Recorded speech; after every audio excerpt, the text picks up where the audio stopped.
يا ابن آدم، خلقتك للعبادة فلا تلعب، وقسمت لك رزقك فلا تتعب. فإذا رضيت بما قسمته لك أرحت قلبك وبدنك، وكنت عندي محمودا. وإن لم ترضى بما قسمته لك فوعزتي وجلالي لأسلطن عليك الدنيا تركض فيها ركض الوحوش في البرية، ثم لا يكون لك فيها إلا ما قسمته لك، وكنت عندي مذموما. السلام عليكم ورحمة الله وبركاته حبايبي، أهلا وسهلا بكم. إن شاء الله يا رب تكونوا بألف خير ونعمة. اليوم حبينا نعملوا فيديو صغير نحكيه على بعض الحاجات المهمة اللي هي على السوشيال ميديا كالمحتويات مثلا، اللي بالنسبة لي أني المحتوى هو اللي يحمل اسمك بعدك. فما معنى تونسي يقولوها قبل، يظهر لي حتى توا يقولوا عرض نساء في جيوب الرجال، يعني في جيوب الرجال، عرض نساء في جيوب الرجال. وإن شاء الله يا ربي نحاولوا نوصلوا المعلومة كما هي. نحب نحكي على المحتويات اللي موجودة على القنوات، عدة محتويات منها نجموا نستفادوا منهم، ومنها اللي محتويات ما نجموش نستفادوا منهم. الإفادة من المحتويات متاعنا هو جستمون محتوى يحمل اسمك بعدك، يعني الدنيا تربي، وسبحان الله اليوم ما بعدنا وغدوة الله أعلم ما عادش مش نكونوا. وعرض العرض نتاع الشخص والبشر مش يقعد بعده، لانه عنده قناه، والقناه هذه منفتحه على العالم بيان سور اليوتيوب. جوستومون نضحكوا وقت اللي نشوفوا انه اكثر المشاهدات على المحتويات المنحطه، على المحتويات اللي فيها برشا مشاكل، على المحتويات اللي فيها همجيه صاعقه، على المحتويات اللي ما فيها ما يتشاف وما فيها حتى إفادة ولا استفادة، لا للبشر ولا لشخصيته ولا حتى للناس اللي يتفرجوا فيه.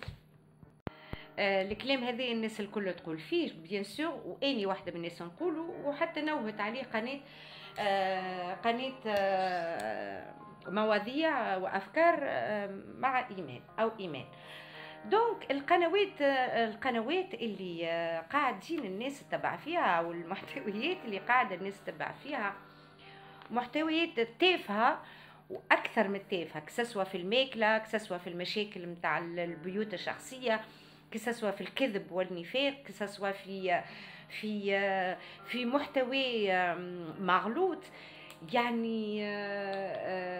وهذا جستمون هذايا هو اللي قاعد اليوتيوب يكافئ في الناس هذوما عليه، لانه بيان سور اذا ما وصلناش الحل احنا مع بعضنا العرب عمرنا ما نوصلوا، يعني عمره حتى واحد ما يوصل الحل معنا. الحل الوحيد اللي نجم يوصل له معنا هو يتفرج على مشاكلنا، يضحك علينا عبر العالم، يعني لانه فيديو كي يتنشر على اليوتيوب ينتشر عبر العالم، وخاصة كي يكون فيه محتوى منحط.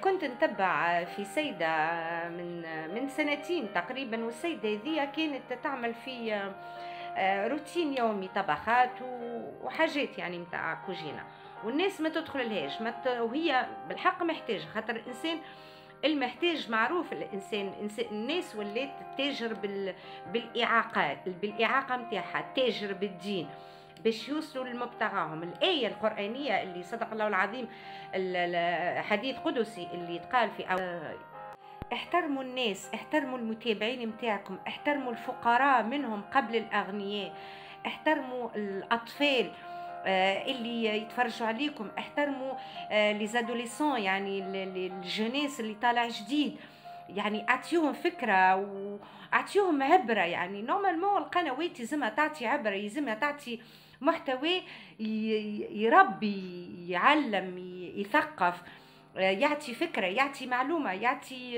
يعطي خبره نظيفه، يعطي افاده للإفادة والاستفادة. التعاون بين بعضكم للمنتديات. علاش ليه القنوات الكبيره علاش ما تنزلوش ما تعملوش منتديات للقنوات الصغيره؟ تو انتم قاعدين تخدموا، انتم عارفين ان الناس هذوما قاعدين يشاهدوا فيكم، نورمالمون الاعانه متبادله. يعني ما فهمتش شنو هي الانانيه الموجوده في الناس هذوما بالحق. دخلت المره الاخرى واني ندخل برشا قنوات، ودخلت على لايف يعني متوحد فكره، واني عندي قناتين. اني عندي قناتي ما شاء الله اكثر من 10,000 متابع، ونعمل في مسابقات مفيده، وقناتي مفيده عندي محتوى. ودخلت معاه وقلت له راني رفعت منتدى، قال لي اني جاوبني قال لي اني عندي محتوى مش لازم المنتدى. علاش مش لازم المنتدى؟ انت ليش موجود؟ انت القناه نتاعك باش تتعلم، قناتك موجوده باش تعلم الناس على كل التحديثات نتاع اليوتيوب. دونك اني كي ننشر الفيديو نتاعك على القناه نتاعي الناس مش تستفيد، حتى انت ما تستفادش، الناس مش تستفيد، لانك انت القناه نتاعك للاستفاده بهذه المعلومات. جاي تقول لي اني عندي محتوى مانيش مستحق ترفع لي منتدى، حتى اني جيتك عندي محتوى ما شاء الله لا باس به، وافتخر بنفسي عندي 4 سنوات على السوشيال ميديا. دونك التصرف هذا بصراحه ما عجبنيش منك.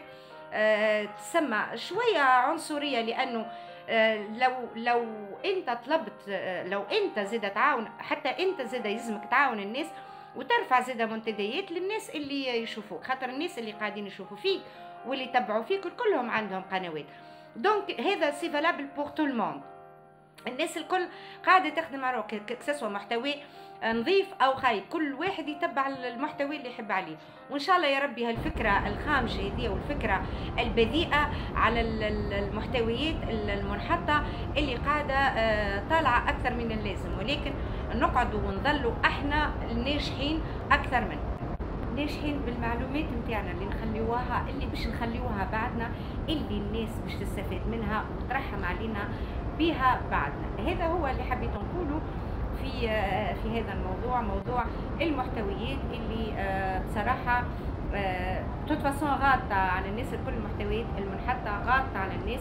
الله يهدي ما خلق، غيروا من ارواحكم، لانه الدنيا دنيا ربي والعار اطول من العمار. حبايبي ان شاء الله تكونوا بالف خير ونعمه. شكرا على المشاهده، استودعكم الله، وان شاء الله نلقاكم في فيديو اخر. في رعايه الله وحفظه.